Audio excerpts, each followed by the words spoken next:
Hai, perkenalkan nama saya Jelita MR Kali dengan NIM 2319049. Program Studi Pendidikan Biologi, Fakultas Keguruan dan Ilmu Pendidikan, Universitas Kristen Wirawacana Sumba. Tujuan pembuatan video yaitu untuk memenuhi evaluasi akhir semester mata kuliah Statistik Pendidikan dengan dosen pengampu Ibu Fidriana Oktavina Bano, SSI MPD. Pada kesempatan kali ini, saya akan menjelaskan tentang bivarian korelasi person-product moment. Teknik analisis korelasi bivarian adalah analisis statistik mengenai hubungan antara dua variabel. Tujuan dari teknik analisis ini adalah untuk mengetahui kekuatan atau bentuk arah hubungan di antara dua variabel dan besarnya yang disebabkan oleh variabel satu atau variabel bebas terhadap variabel yang lain atau variabel terikat. Dua variabel dikatakan berkorelasi apabila perubahan pada variabel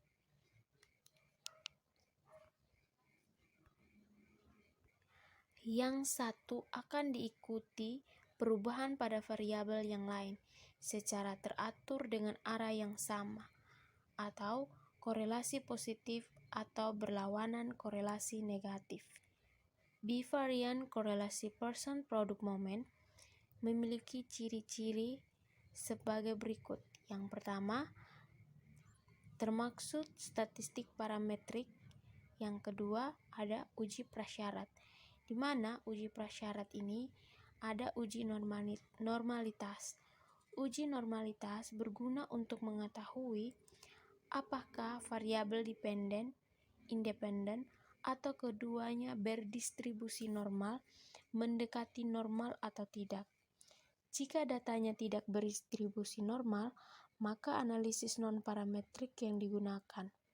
Jika datanya berdistribusi normal, maka analisis parametrik yang digunakan yaitu korelasi produk moment. Yang kedua, ada uji linearitas.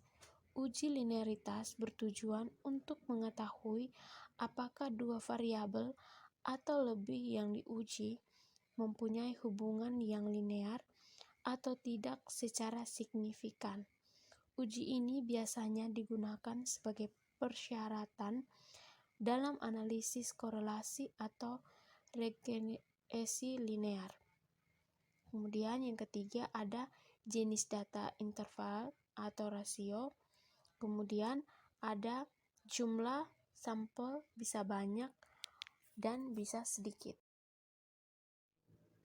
Jadi baik, di sini ada contoh soal untuk mengerjakan bivarian korelasi produk moment yang akan dikerjakan dalam aplikasi SPSS. Langkah selanjutnya untuk mengerjakan soal yang tadi dipindahkan ke aplikasi SPSS. Setelah semua data dipindahkan dalam aplikasi SPSS, kita masuk ke menu variable view untuk merubah atau memberi label pada nama label pada tabel. Yang pertama, kita ubah dulu desimalnya ke 0. Semua desimalnya itu 0. Kemudian pada namanya itu kita taruh tingkat kecerdasan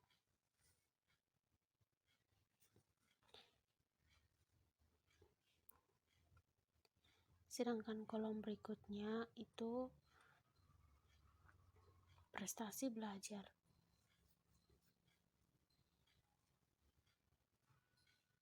Kemudian pada kolom label tulis tingkat kecerdasan. Lanjut kolom label yang kedua ditulis prestasi belajar.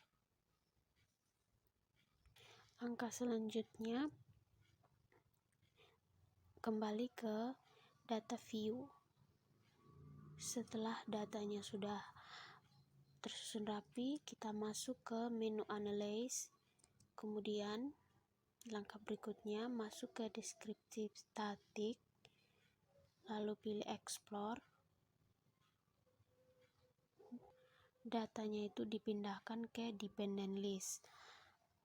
Dari yang tingkat kecerdasan dan prestasi belajar dipindahkan ke Dependent.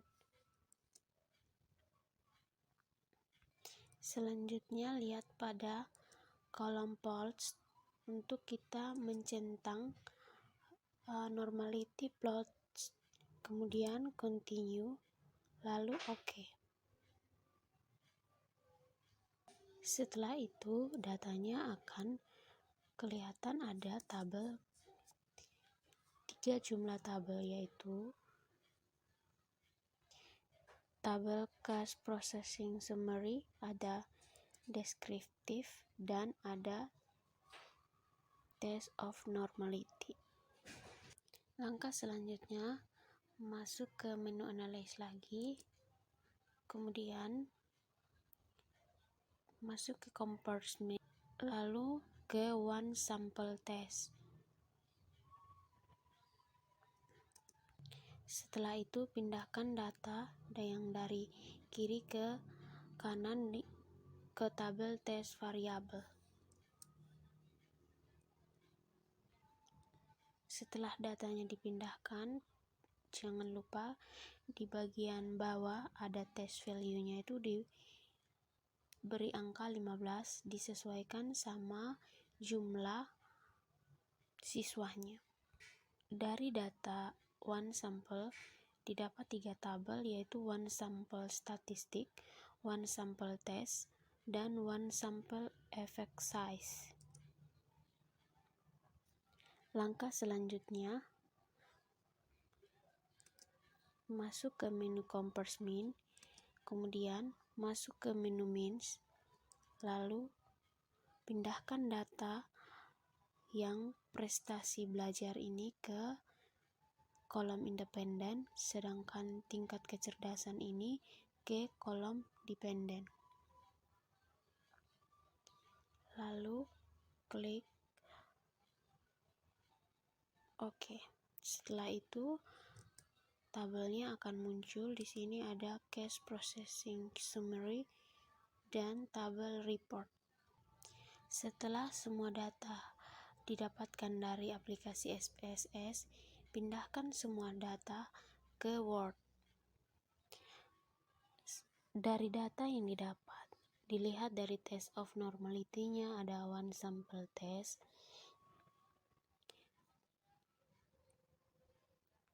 Langkah selanjutnya mengambil keputusan atau memberi kesimpulan dari hasil data yang dikerjakan di aplikasi SPSS. Yang pertama ada data hipotesis 0 dan hipotesis alternatif. H0 sama dengan 15. Kemudian ada HA. HA-nya itu ada 0,001 kurang dari 0,05. Jadi HA-nya diterima, H0-nya ditolak. Jadi kesimpulannya ada hubungan yang signifikan antara tingkat kecerdasan dan prestasi belajar. Kemudian ada langkah berikutnya itu tentukan tingkat signifikan atau alfa. Jadi A-nya itu 0,05, sedangkan derajat kebebasan atau DF-nya itu 14. Dasar pengambilan keputusan dalam uji one sample test itu ada membandingkan nilai signifikan dengan 0,05. Jika nilai sig kurang dari 0,05, maka H0 ditolak. Jika nilai sig lebih besar dari 0,05, maka HA diterima. Jadi keputusan karena nilai sig sebesar 0,001 kurang dari 0,05, maka sesuai dengan dasar pengambilan keputusan di atas, HA diterima. Dengan demikian dapat diartikan bahwa ada hubungan kecerdasan siswa dengan potensi belajar mata pelajaran matematika di SMA. Kemudian ada B, membandingkan nilai T hitung dengan T tabel. Jika nilai T hitung kurang dari T tabel, maka HA diterima. Jika nilai T hitung lebih besar dari T tabel, maka H0 ditolak. Keputusannya, karena nilai T hitung tingkat kecerdasan sebesar 9,930 dan nilai T hitung prestasi belajar sebesar 65,350, maka HA diterima dan ada hubungannya. Sekian dan terima kasih.